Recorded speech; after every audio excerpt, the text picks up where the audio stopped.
സോളാറിനെ കുറിച്ച് സാധാരണ പറയുന്ന 10 കാര്യങ്ങൾ തെറ്റിദ്ധാരണയാണോ എന്ന് നമുക്ക് നോക്കാം. 1. സോളാറിന് ഇൻവെസ്റ്റ്മെന്റ് കൂടുതലാണ്. 2.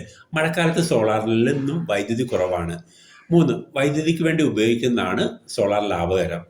4. സോളാർ നഷ്ടമാണ്. 5. മുടക്കുമുതൽ തിരികെ ലഭിക്കാൻ അനേക വർഷങ്ങൾ വേണ്ടിവരും. 6. സോളാർ വെച്ചാൽ മറ്റ് ബെനിഫിറ്റുകളൊന്നുമില്ല. 7. ബാറ്ററി സിസ്റ്റം നഷ്ടമാണ്. 8. ലിഥിയം ബാറ്ററി വില കൂടുതലാണ്. 9. വ്യവസായങ്ങൾക്ക് ലാഭം ഓൺ ഗ്രിഡ് ആണ്. 10. സോളാറിന്റെ നിയമങ്ങൾ മാറി നഷ്ടമാകും. ഒന്നാമത്തേലേക്ക് വരാം.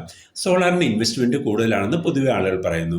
എന്നാൽ സോളാർ എന്ന് പറയുന്നത് ഒരു സൗജന്യ വൈദ്യുത പദ്ധതിയാണ്. ഭൂരിഭാഗം ആളുകളും സോളാർ ഇൻസ്റ്റാൾ ചെയ്യുന്നത് ബാങ്ക് ലോൺ എടുത്തുകൊണ്ടാണ്. On grid, off grid, hybrid, micro inverter തുടങ്ങിയ സോളാർ പ്രോജക്റ്റുകൾ ശരാശരി 3 മുതൽ 9 വർഷം കൊണ്ട് കറണ്ട് ചാർജ് കൊണ്ട് തന്നെ ലോണിന്റെ മുതലും പലിശയും അടഞ്ഞു തീരും. അതായത് സോളാർ ഇൻസ്റ്റാൾ ചെയ്യുന്ന